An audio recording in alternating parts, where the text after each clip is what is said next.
back to our channel. Ano eh?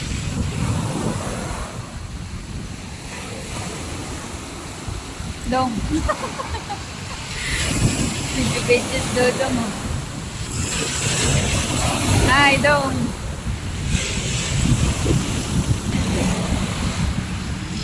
Hi. There's a girl in my picture. Ah, not cooked yet, lo. Waiting for our foods, guys. There.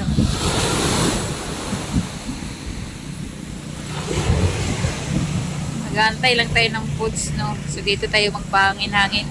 What happened to my clothes, look? You're in top look. Yeah. Right, I'm going back over. Lumilipad yung buhok. Mga...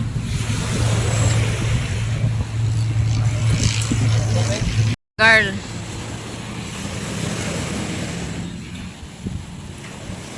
Gutom na. Pupunta na yan doon. Nagugutom na, oh.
Music.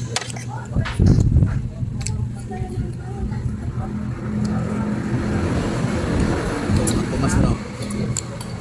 Ang tinik, ang buto. Ayan.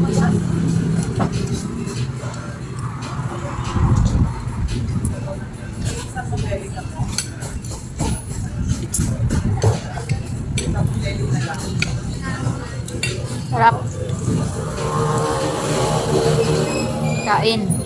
Dong kain. Carlo. Ano yung isda? Let's film me. Tomorrow. So, good morning, guys. So, ayun. So, bago pala tayo nag-vlog. So, mag-start tayo ng mag-vlog, guys. Kasi may background tayo. Mister. May usap. Mali yung intro natin. May background agad. May background agad, guys. Ating video. Ang ating intro pala. Hello, good morning people in this world. Hello everyone. Welcome sa ating channel, no? So guys, last night, ay kahapon pala, hindi last night. Kahapon ng hapon. So nag-travel tayo sa city. Tapos, nag-shopping tayo ng konti. Konti lang naman kasi hindi pa naman, hindi naman umabot ng 3K yung ating shopping. Eggs, then fresh milk. Yun yung binili natin. Tapos bread ni Mister. Tapos ano pa? Ano pa yung binili niya? Oh yeah, bumili din ako ng miswa. Yan, nabis ko itong miswa. Lagyan ko ng dito, saba. Diba ito?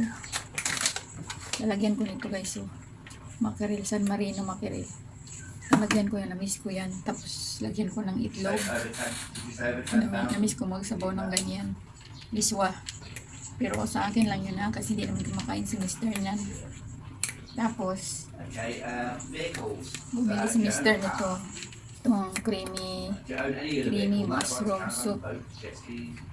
Yan. No added magnesium guys. No added magnesium. Tapos with crotons.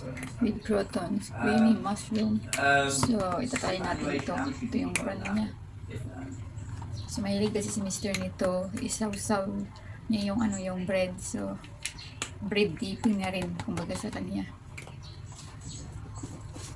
Kasi lagi na lang dry yung niya, yung pagkain. Hindi sila mahilig sa sabaw. Yun guys. So bago pala tayo nag-vlog is tinapos ko muna yung gawaing bahay natin guys bago mag-vlog. Siguro mamaya na lang tayo mag-vlog kasi may background tayo. Mabalik na lang ako guys. Tatali ko na lang yung buhok ko muna. Mabalik na lang ako mamaya. Ayan guys, natapos na yung kausap. Wala na tayong background. So kahapon, ayan guys yung ating ginawa.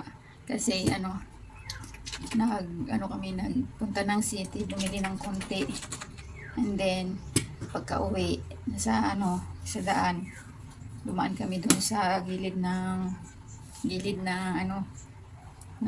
pinapasyalan dito ng mga tourist, yung Talaba, mga seafoods, restaurant. Kasi dito sa amin guys, yung seafood dito is maganda ang seafood dito kasi open sea kami. Hindi siya yung kulob na city, yung low tide, high tide dito kasi open.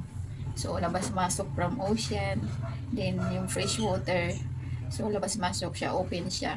Kaya dinarayo yung aming seafoods dito. So ang seafoods or talaba dito is mura lang. Tapos yung mga oyster, yun mura lang. So dumaan kami doon pero hindi kami kumain ng seafoods kasi taga rito na kami. Anytime na gusto namin, bibili lang kami.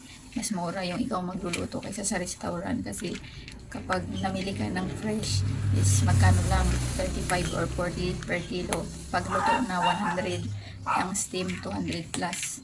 So dumaan kami doon sa restaurant. Yun. Kasi minsan naman hindi ni Mr. i-treat yung sarili niya sa mga pagkain, no? O kaya mag-chill siya sa kanyang sarili after working hard niya in a week. So kailangan niya yung sarili niya i-treat. So ayan pala guys, so, kumakain yung yung naririnig nyo, ayan kumakain ng cat food. Oh yeah, bumili para din kami ng cat food guys. Kagabi, dinagdagan namin ng 5 yun. Yan, kasama pa sa budget. Kaiwa pala ng pakuan, tapos kinagat ko na. Kain po tayo. Malamig siya galing sa rep kasi hindi pinapansin sa rep. Mabuto. Yan o. Ito yung season, itong prutas kapag summer season. Mga watermelon. Tapos dito sa amin, nagtatanim sila ng munggo. Nag-harvest sila ng munggo. So yung munggo pala guys, summer lang pala yan, tinatanim. Yung munggo beans ba? Daming buto. So yun guys, kahapon yung aming hindi ko nakapag-vlog doon sa city kasi mainit. Hindi man lang ako So nag-vlog na ako doon sa SeaWorld sa restaurant nung kami huminto. Nag-stop over tayo doon habang naghihintay ng ating order. Muna kami ng fresh air sa gilid ng baybayin sa SeaWorld. So ganun guys. So yun yung ganap namin kahapon. So ngayon busy si Mr. sa work again. So bukas, day off naman niya. Hindi natin alam kung anong ganap bukas. Iwan ko kung naririnig tayo. Wala siyang usap. Mangulit tayo. Mangulit tayo, guys. Hi, Dong. Welcome back. Hi, everyone. Busy. You look tired. I am tired. I need another coffee to keep me awake. Oh, you chill out, guys. Dry throat. So, but if you're drinking, Dehydrating. but if you're drinking beer, no dehydrate. No. You're so addiction. You're beer, yeah. You're enjoying your sipping. Yeah, it's nice taste, beer. Yeah, beer's nice. They've got a nice taste to it and refreshing in the hot weather in the summertime. Oh, you always good. You're filming us. Yeah. You're always drinking beer, huh? You always That's picking my why- nose. That's why you're having beer, guys. This is lack of sex. To say that. That'd be 3 times a day. 3 times a day. 3 times a year. Not 3 times I know that. What? You're... Your people watching you. Are you live? Yeah, look. Oh, are you? Oh, Yeah. sorry about talking about our sex. Well, we don't have a sex time. Don't touch things. Don't touch I'm it. busy at work. You should. Wait till lunchtime. Busy. You always pick touching my nose. Yeah, pointed nose. I was my nose. Flappy nose. Muhammad Ali. Muhammad Ali. Hello. Busy na kiss. Muhammad Ali ah. First Muhammad Ali dong. Muhammad Ali daw yung Yeah, ilong try not to natin. record me if I'm working because I can't make sure that I'm Okay dong. on. Oh. Huwag daw siyang videoan kapag may kausap. That's a private. So guys, private daw kapag mayroon siyang kausap. Siyempre your information kasi ng tao ay need natin i-private. So guys, anyway, dito muna kayo at magsasaing tayo guys.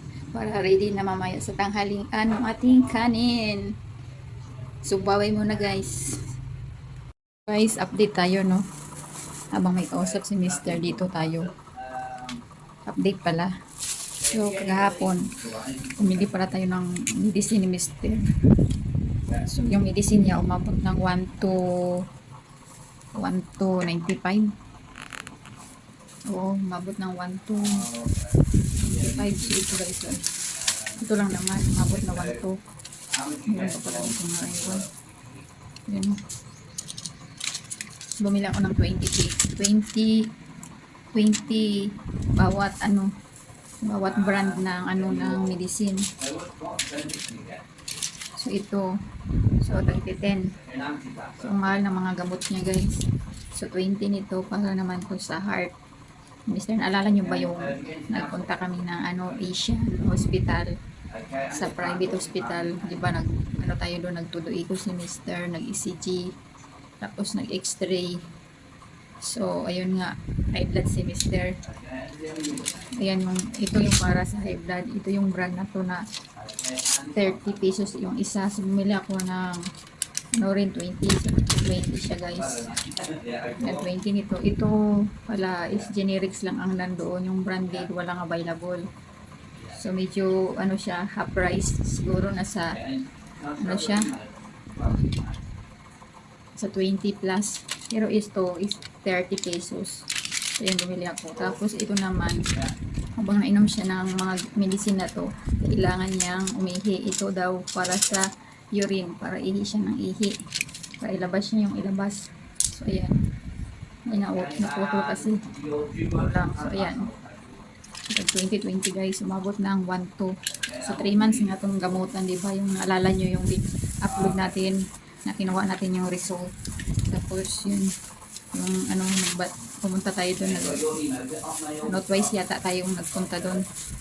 Sa vlog na yun, yung unang vlog natin is kami, nag-consult sa doktor. Tapos, ayun nga, yung process niya, in-examine siya sa puso, yun yung tawag na todo echo.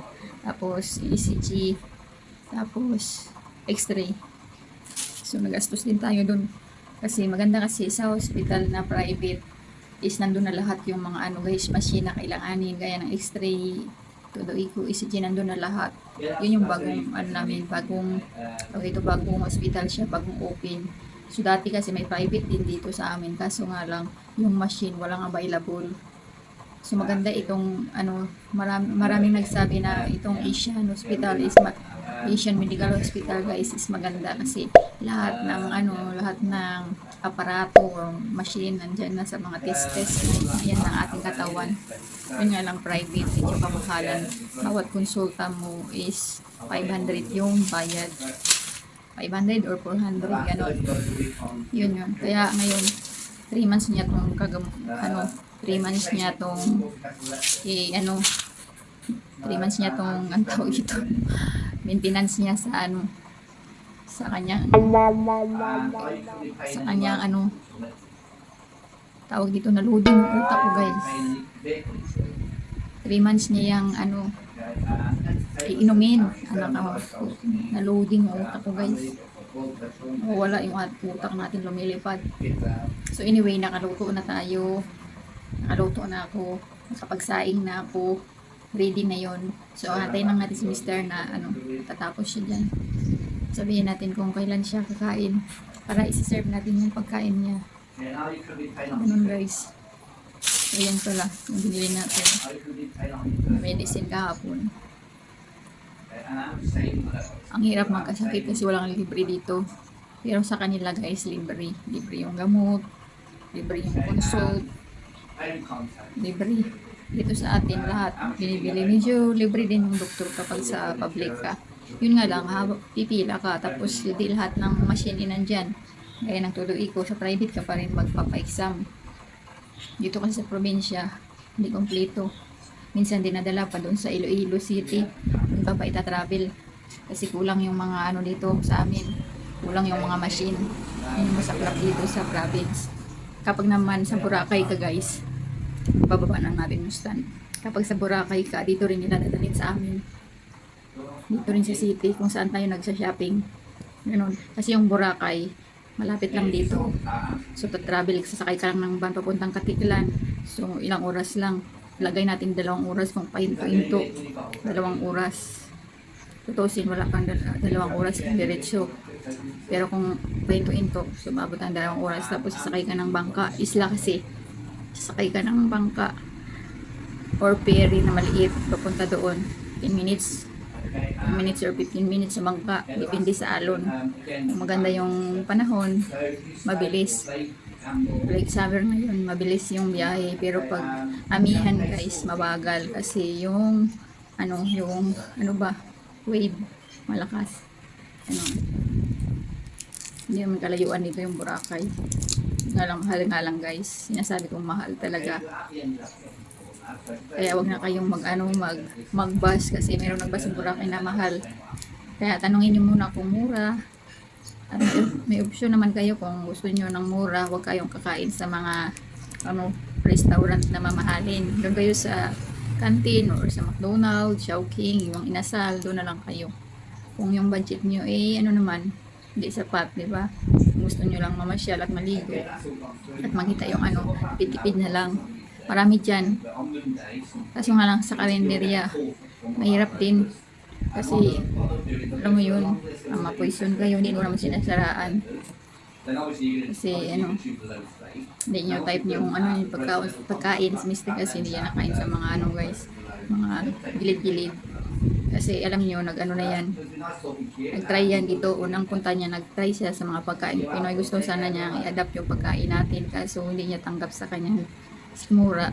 At gawa nang nagkaroon siya ng diarrhea ng 1 week. So 3 days yata siyang balik na balik sa CR. Pina-hospital ko, pina-check up ko.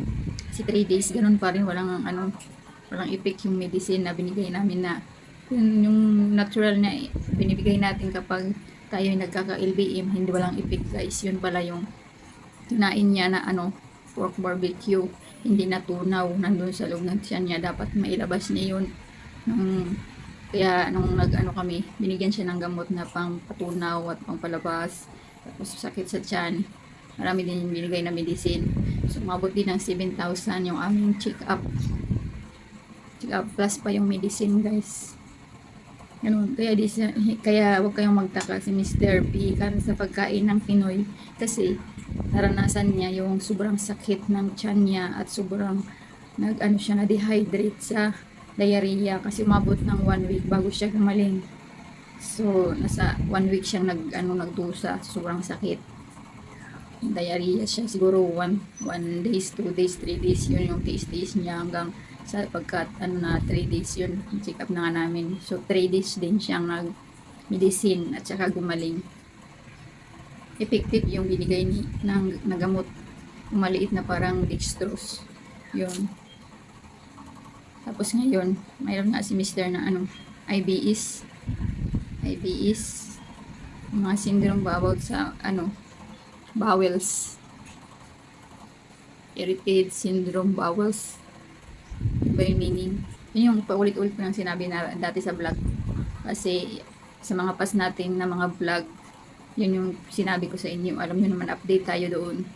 So, sa mga bagong viewers na hindi alam, so inulit ko lang sa inyo guys na di pwede si Mr. kumain ng mga pagkain na sa mga street food guys, karinderya, hindi siya pwede. So ganun guys, baka magtaka kayo kasi mapili si Mr. sa pagkain kasi ganun nga ang nangyari. Yun guys. So ayan yung ating vlog ngayon, kaya sa mga vlog natin ay sa mga bagong viewers at subscribers natin dyan, so ayan, yun yung dahilan guys yung hindi pwede magkain si Mr. na kung saan. Pero ang kinakain lang niya is calamaris kapag sa street food, calamaris. Yun lang talaga yung kinakain niya. Tapos yung togi na lumpiang togi, lumpiang gulay, kumakain siya yan. Tapos sausaw sa sa suka, kumakain siya niyan guys. Pero hindi marami. Gusto lang niyang yung kanyang yung nanabay natikman niya. Hindi naman siya nagtay sa calamaris. Tapos sa mga toge, hindi siya nagdadayariya diyan, kaya yun lang kinakain niya kapag sa street food. Tapos dynamite. Pero mga ibang street food na guys, hindi na. Yun. So ayun lang yung vlog natin for today's vlog